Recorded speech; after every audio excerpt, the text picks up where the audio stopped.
నమస్తే. ఛత్రపతి సంభాజీ మహారాజ్ జీవితం ఆధారంగా తీసిన చావా సినిమా ఇటీవల విడుదలైంది. ఇందులో సంభాజీ మహారాజ్ పాత్రలో విక్కీ కౌశల్ నటించారు. ఈ సినిమా చూసిన వారిలో సంభాజీ మహారాజ్ మరణం తర్వాత మరాఠా సామ్రాజ్యం ఏమైంది, వారి వారసులు ఎక్కడున్నారు అనే అనుమానం వస్తుంది.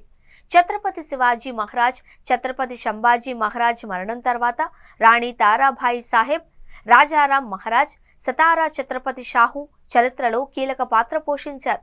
శివాజీ 1680లో రాయ్గఢ్లో మరణించారు. సంభాజీ మహారాజ్, రాజారాం మహారాజ్ ఆయన కుమారులు. సంభాజీ మహారాజ్ తల్లి సాయిబాయి, రాజారాం మహారాజు తల్లి సోయారాంబాయి. శివాజీ మరణం తర్వాత సంభాజీ పరిపాలనా బాధ్యతలు స్వీకరించారు. 1689లో ఆయన ఔరంగజేబు చెరలో మరణించారు. ఔరంగజేబు సంభాజీతో పాటు ఆయన కుమారుడు షాహును కూడా జైల్లో పెట్టారు. సంభాజీ చనిపోయాక రాజారాం మహారాజ్ కొంతకాలం మహారాష్ట్రలో ఉన్నారు. ఆ తర్వాత తమిళనాడులోని జింజి వద్ద ఉన్న మరాఠా స్వరాజ్య భూమికి వెళ్లారు. ఆయన జింజీలోనే ఉండి రామచంద్ర పంత్, అమాత్య భావడేకర్, శాంతాజీ ఘోర్పడే, ధనాజీ జాదవ్ సాయంతో మహారాష్ట్ర జింజి పాలనను పర్యవేక్షించారు. అలా 8 ఏళ్లు పాలించిన తరువాత ఆయన 1698లో తిరిగి వచ్చారు. 1700లో చనిపోయే వరకు మహారాష్ట్రలోనే ఉన్నారు. 30 ఏళ్ల వయసులో ఆయన సింహగఢ్లో మరణించారు. రాజారాం మహారాజ్ మరణం తర్వాత ఆయన భార్య తారారాణి తన కుమారుడు రెండో శివాజీని పాలకుడిగా ప్రకటించింది. తారారాణి హంబీర్రావు మెహతే కుమార్తె. ఆమెను మహారాణి తారాబాయి అని కూడా పిలుస్తారు. షాహు మహారాజ్ మొఘలుల చెర నుంచి తప్పించుకుని వచ్చి పాలనా పగ్గాలు చేపడతారు అని రాజారాం మహారాజ్ భావించారు. అయితే తారారాణి అభిప్రాయం వేరుగా ఉంది. ఈ రాజ్యం కొత్తదని ఆమె అనుకున్నారు. అంతకుముందు ఆ రాజ్యాన్ని రాజారాం మహారాజ్ స్వాధీనం చేసుకుని పాలించారు అని చరిత్ర చెబుతోంది. 1707లో ఔరంగజేబ్ మరణించిన తరువాత షాహు మహారాజ్ మొఘలుల చెర నుంచి విడుదలయ్యారు. ఆయన రాజ్యానికి చేరుకున్న తరువాత సింహాసనం కోసం షాహు మహారాజ్, తారారాణి మధ్య వివాదం మొదలైంది. షాహు మహారాజ్ జైలు నుంచి వచ్చిన తర్వాత తారారాణి వైపు ఉన్న అమాత్యులంతా బయటకొచ్చి ఆయనను కలవడం ప్రారంభించారు. దీంతో షాహు మహారాజ్ బలం పెరిగింది. చివరకు ధనాజీ జాదవ్ కూడా షాహు వైపు రావడంతో మొత్తం పరిస్థితి మారిపోయింది. షాహు మహారాజ్ తారారాణి నియంత్రణలో ఉన్న పన్హాలాపై దాడి చేశారు.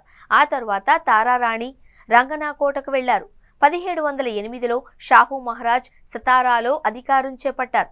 కొంతకాలం తర్వాత 1710లో తారారాణి పన్హాలా, విశాల్గఢ్ను జయించారు. తన్హాలా కేంద్రంగా కొల్హాపూర్ రాజ్యాన్ని స్థాపించారు. అలా కొత్త రాజ్యం ఏర్పడింది. ఆమె తన కుమారుడు శివాజీని పన్హాలాలో సింహాసనం మీద కూర్చోబెట్టి పరిపాలన కొనసాగించారు. పన్హాలాలో వారి రాజభవనం ఎప్పటికీ చెక్కు చెదరకుండా ఉంది. అయితే అంతా సజావుగా జరగలేదు. 1714 వరకు ఇదే పరిస్థితి కొనసాగుతూ ఉన్నప్పుడు రాజారాం రెండో భార్య రాజస్బాయి, వారి కుమారుడు సంభాజీ హఠాత్తుగా తారారాణిని పక్కన పెట్టి పాలనను చేపట్టారు. తారారాణి రెండో శివాజీలను పన్హాలాలో గృహ నిర్బంధం చేశారు. 1727లో రెండో శివాజీ గృహ నిర్బంధంలోనే చనిపోయారు. ఆ తర్వాత తారారాణి సతారా వెళ్లి షాహు మహారాజ్ రక్షణ కోరారు. 1731లో షాహు మహారాజ్, రెండో సంభాజీ మధ్య కొల్హాపూర్లో వార్నా ఒప్పందం కుదిరింది. వార్నా నదికి దక్షిణాన 2 రాజ్యాలు ఏర్పడ్డాయి. అవి షాహు మహారాజ్ పాలనలో ఉన్న సతారా, దక్షిణాన సంభాజీ పాలనలోని కొల్హాపూర్ రాజ్యాలు. సతారాలో షాహు మహారాజ్కు వారసులు లేకపోవడంతో రామ్రాజ్కు పాలనా పగ్గాలు అప్పగించాలి అని తారారాణి సూచించారు. అందుకు షాహు మహారాజ్ను ఒప్పించారు. రామ్రాజ్ ఛత్రపతి శివాజీ ముని మనవడు అని, అలా ఆ రాజ్యానికి వారసుడు అని ఆమె చెప్పారు.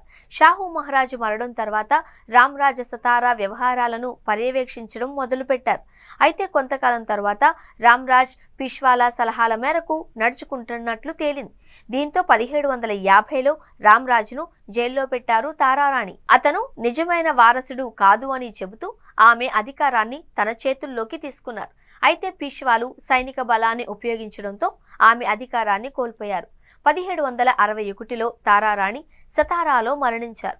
కొల్హాపూర్ సంస్థానం కోసం అనేక ప్రయత్నాలు చేసిన రాణి చివరకు సతారాలో ప్రాణాలు విడిచారు. కొల్హాపూర్ సంస్థానాన్ని తన వారసులకు అప్పగించడానికి బదులు వారికి సతారా సంస్థానాన్ని అందించడంలో ఆమె విజయం సాధించారు. తారారాణి దూకుడుగా ఉండే రాజకీయ నాయకురాలు. ఆమెకు రాజకీయాలు బాగా తెలుసు. అందుకే ఆమె పరిపాలించడంతో పాటు కష్ట సమయాలలో నుంచి బయటపడేందుకు మార్గాలను కనుక్కోగలిగారు. రామ్రాజే 1777లో చనిపోయారు. ఆయన రెండో షాహూ రాజేను దత్తత తీసుకున్నారు. ఆయనకు ప్రతాప్ సింగ్ అనే కుమారుడు ఉన్నారు. 1818లో మరాఠా సామ్రాజ్యం అంతమైంది. అయితే ప్రతాప్ సింగ్ను సతారాకు రాజుగా ప్రకటించారు. డాక్టర్ ఏఆర్ కులకర్ణి తన జేమ్స్ కన్నింగ్హామ్ గ్రాండ్ డఫ్ అనే పుస్తకంలో బ్రిటిషర్లకు ప్రతాప్ సింగ్కు మధ్య 1819 సెప్టెంబర్లో ఒప్పందం కుదిరింది అని రాశారు. 1839 సెప్టెంబర్లో ప్రతాప్ సింగ్ను బ్రిటిషర్లు పదవి నుంచి తొలగించారు. ఆ తర్వాత ఆయన వారణాసి వెళ్లి అక్కడే ఉన్నారు. ఆయన తర్వాత ఆయన సోదరులు అప్పాసాహెబ్ సతారా బాధ్యతల్ని చూసుకోవడం ప్రారంభించారు. 1849లో సతారా రాజ్యం ఖల్సాగా మారింది. ఉదయన్ రాజే భోస్లే కుటుంబానికి ప్రస్తుత వారసుడు.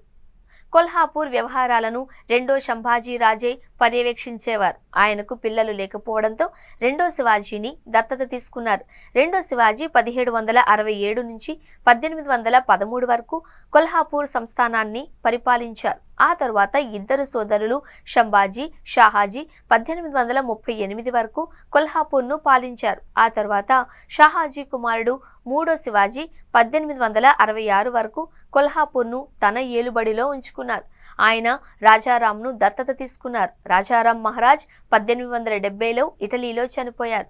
ఆయనకు కూడా పిల్లలు లేకపోవడంతో ఆయన నాలుగో శివాజీని దత్తత తీసుకున్నారు. నాలుగో శివాజీ 1883లో మరణించారు. నాలుగో శివాజీ మరణం తర్వాత కగాల్కర్ ఘటే కుటుంబం నుంచి యశ్వంతరావును దత్తత చేసుకున్నారు. ఆయనకు రాజర్షి షాహూ మహారాజ్గా గుర్తింపు ఉంది. రాజర్షి షాహూ మహారాజ్ కుల వివక్షకు వ్యతిరేకంగా పోరాడారు. వ్యవసాయం, సామాజిక సేవ, ఆరోగ్య రక్షణకు ఆయన చేపట్టిన చర్యలు చరిత్రలో నిలిచిపోయాయి. 1922లో రాజర్షి షాహూ మహారాజ్ చనిపోయారు. ఆయన తర్వాత ఆయన కుమారుడు రాజారాం మహారాజ్ కొల్హాపూర్ సంస్థాన సింహాసనాన్ని అధిష్ఠించారు. 1940 వరకు కొల్హాపూర్ను పాలించారు. ఆ తర్వాత 1946లో శివాజీ కొల్హాపూర్ రాజయ్యారు. ఆయనను సతారాలోనే భోస్లే కుటుంబం నుంచి దత్తత తీసుకున్నారు. ఆ తర్వాత దేవాస్లోని పవార్ కుటుంబానికి చెందిన షాజీని దత్తత చేసుకున్నారు. ఆయన 1983లో మరణించారు. ఆ తర్వాత నాగ్పూర్లోని భోస్లే కుటుంబం నుంచి దత్తత చేసుకున్న షాహూ మహారాజ్ కొల్హాపూర్ బాధ్యతల్ని చేపట్టారు. రెండో షాహూ మహారాజ్కు సంభాజీ రాజే, మలోజీ రాజే అనే ఇద్దరు పిల్లలున్నారు. వారిలో మలోజీ రాజే ఛత్రపతి 2004 మహారాష్ట్ర అసెంబ్లీ ఎన్నికల్లో పోటీ చేసి ఎమ్మెల్యే అయ్యారు. సంభాజీ రాజే ఛత్రపతి 1971 ఫిబ్రవరి 11న జన్మించారు. ఆయన కొల్హాపూర్, రాజ్కోట్లో చదువుకున్నారు. 2009 లోక్సభ ఎన్నికల్లో కాంగ్రెస్ అభ్యర్థిగా పోటీ చేసి ఓడిపోయారు. రాయ్గఢ్లో ఏటా జరిగే శివరాజ్యాభిషేకం దినోత్సవ వేడుకలకు ఆయన హాజరవుతారు. మరాఠాలకు రిజర్వేషన్ ఉద్యమంలోనూ కీలకంగా ఉన్నారు. ఆయన రాజ్యసభ సభ్యుడిగా ఉన్నారు.